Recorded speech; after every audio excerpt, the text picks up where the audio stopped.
Innal hamdalillah nahmaduhu wa nasta'inuhu wa nastaghfiruh wa na'udzu billahi min shururi anfusina wa min sayyiati a'malina. May yahdihillahu fala mudilla lahu wa may yudlilhu fala hadiya lahu. Asyhadu an la ilaha illallah wahdahu la syarika lahu wa asyhadu anna Muhammadan abduhu wa rasuluh. Allahumma shalli wa sallim wa barik ala Muhammad wa ala alihi wa sahbihi ajma'in. Qala Allah ta'ala fi kitabihil karim, a'udzu billahi minasy syaithanir rajim. Bismillahirrahmanirrahim. Ya ayyuhalladzina amanu ittaqullaha haqqa tuqatih wa la tamutunna illa wa antum muslimun. Wa qalu idza jaa nasrullahi wal fath wa ra'aitan nasa yadkhuluna fi dinillahi afwaja fasabbih bihamdi rabbika wastaghfir innahu kana tawwaba. Sallallahu alaihi. Bapak-bapak hadirin jamaah Jumat yang dimuliakan Allah. Pertama, kepada Allah kita bersama-sama memanjatkan segala pujian dan rasa syukur kita atas limpahan nikmat karunia Allah yang sampai saat ini belum ada makhluk yang dapat menghitungnya. Nikmat dan karunia terbesar yang Allah berikan kepada kita adalah Allah memberikan waktu, kesempatan, kesehatan untuk kemudian pada siang hari ini kita bisa hadir memenuhi panggilan Allah guna menunjukkan kehambaan kita kepada Allah Subhanahu wa Ta'ala.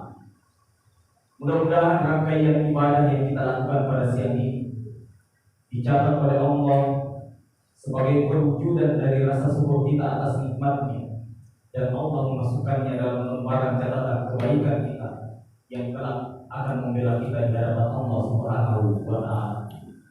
Salawat beriring salam untuk baginda Rasulullah sallallahu alaihi wasallam, manusia pilihan, manusia mulia, pemimpin yang penuh dengan kebaikan, yang kesehariannya penuh dengan akhlak. Tidak ada hari-hari Rasulullah kecuali di dalamnya terdapat contoh bagi kita, contoh terbaik yang telah Allah tetapkan untuk kita. Maka bagi siapa saja yang menginginkan keridhaan Allah di dunia dan di akhirat kelak, maka dia harus menempuh jalan untuk mencari, mempelajari, berusaha semaksimal kemampuan yang Allah berikan kepadanya untuk menjadikan Rasulullah sebagai teladan. Kiranya Allah Subhanahu wa Ta'ala berkenan melihat usaha kita itu sebagai sebuah usaha yang besar, yang kemudian Allah mengizinkan Rasulullah memberikan syafaatnya kepada kita di yaumil qiyamah. Bapak-bapak hadirin jamaah Jumat yang dimuliakan Allah Subhanahu wa Ta'ala. Saat ini kita masih berada pada suasana perayaan kemerdekaan Republik Indonesia. Kalimat kemerdekaan dalam Kamus Besar Bahasa Indonesia itu bermakna berdiri sendiri. Dalam artian dia tidak lagi terjadi. Ibnu Ashur memaknai kemerdekaan itu dengan al-hurriyah, di mana al-hurriyah itu memiliki dua makna. Yang pertama kemerdekaan, dan yang kedua kemampuan untuk mengendalikan diri sendiri tanpa ada tekanan. Secara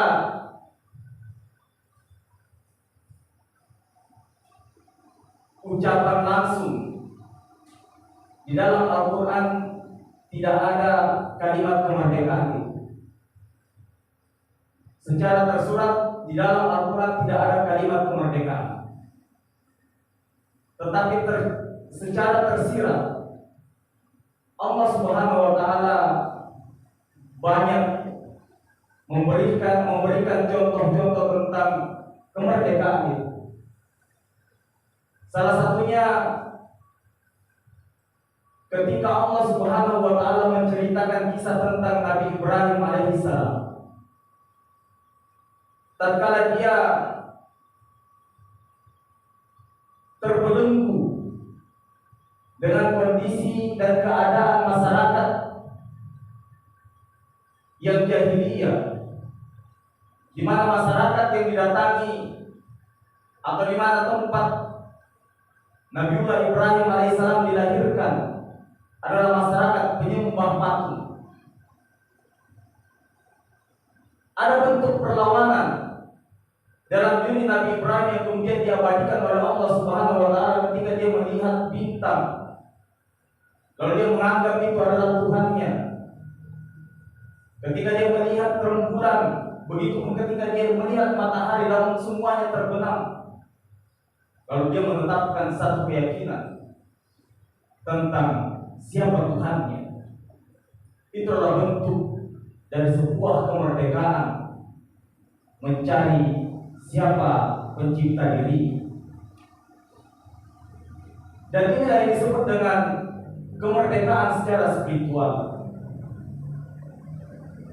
Begitupun ketika Allah mengisahkan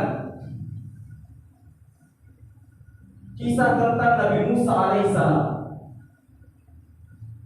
Tatkala Nabi Musa dihadirkan oleh Allah Subhanahu wa taala untuk membawa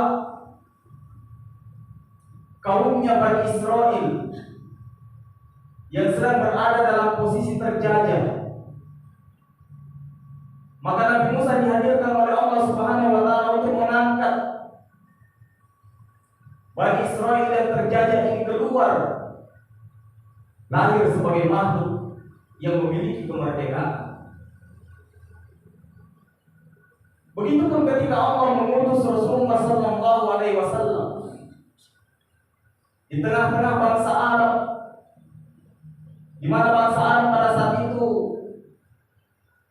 sedang berada dalam posisi terjajah akidahnya, terjajah kemanusiaannya, karena tingkat derajat sosial di tengah bangsa Arab pada saat itu menjadi sebuah perhatian.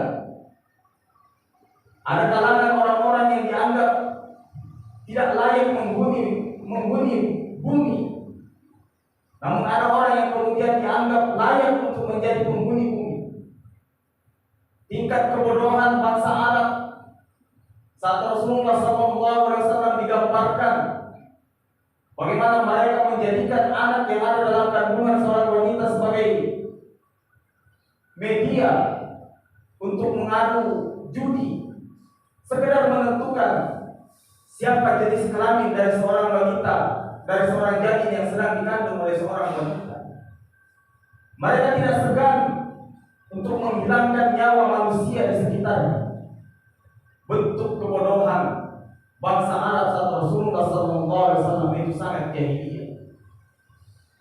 Maka kemudian Rasulullah SAW diutus untuk mengatasi semua persoalan ini. Dan beliau adalah tokoh yang berhasil untuk mengangkat derajat-derajat manusia pada masa itu. Dan terbukti dengan khutbah Rasulullah dalam Haji Wada, di mana beliau menyampaikan, ayyuhan nas, wahai manusia, inna dima'akum wa a'radakum haramun alaikum. Sesungguhnya darah dan hartamu itu haram bagimu antara satu dengan yang lain.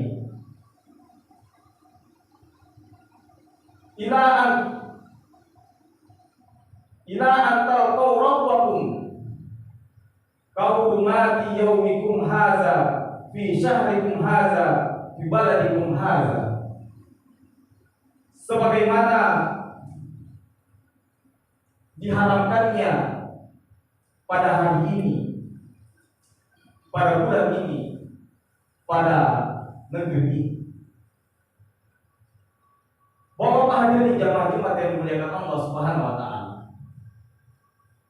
Khutbah Rasulullah sallallahu alaihi wasallam yang panjang itu kemudian kita potong, mengambil satu potongan singkatnya, adalah bentuk penekanan Rasulullah sallallahu alaihi wasallam bahwa pada saat itu kemerdekaan bagi manusia sudah sangat mutlak dimiliki, di mana Allah mengharamkan terjadinya pertumpahan darah, pengambilan harta sesama manusia tanpa jalan yang hak.